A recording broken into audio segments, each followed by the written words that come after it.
Bapak, Ibu, dan saudara-saudara yang dikasihi Tuhan, pernah ada seorang anak remaja bertanya kepada saya, "Romo, apakah Tuhan menciptakan dosa?" Lalu saya katakan, ya tidak, Tuhan tidak pernah menciptakan dosa. Dosa itu disebabkan karena perbuatan manusia.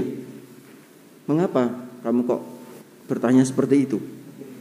Dia mengatakan kemudian, kalau dosa tidak diciptakan Tuhan, mengapa ada kejahatan? Mengapa ada penderitaan? Dia bertanya itu kepada saya. Lalu saya katakan, ya, kejahatan, penderitaan itu timbul dari manusia itu sendiri. Ya, kejahatan itu timbul karena perbuatan manusia itu sendiri yang menyimpang dari jalan Allah. Manusia memilih untuk berbuat jahat. Nah, contohnya kita lihat dari bacaan pertama yang kita dengar pada hari ini. Ya.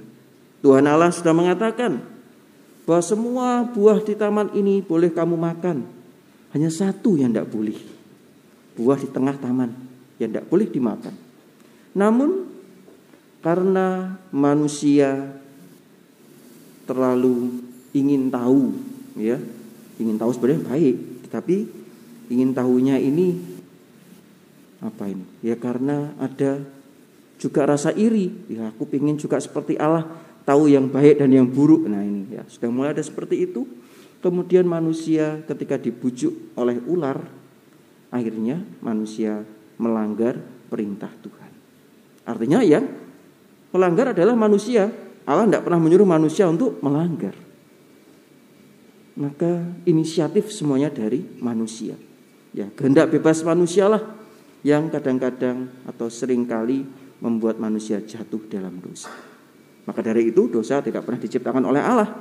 Allah tidak pernah menciptakan hal-hal yang buruk, hal-hal yang jelek.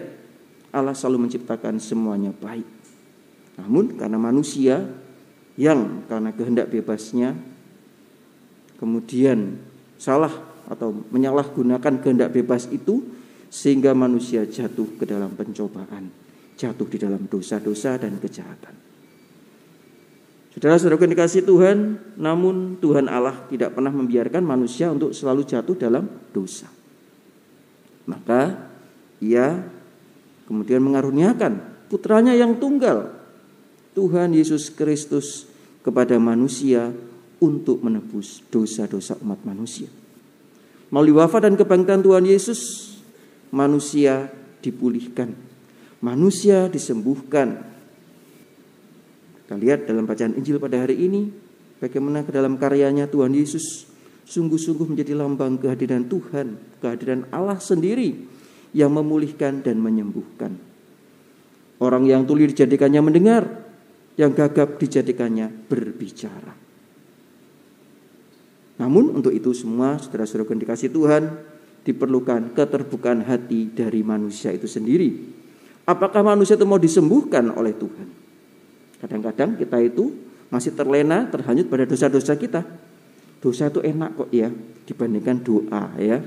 Ya buktinya apa? Ya, contohnya aja ya, ketika ini sudah mulai kita misa offline, ya masih banyak yang malas untuk misa offline. Alasannya macam-macam. Oh di gereja itu ada COVID-nya. Loh ya di mana-mana ada COVID.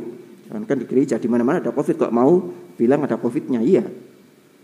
Jangan ngomong di gereja di mana. Di gereja itu sebenarnya tempat yang paling steril.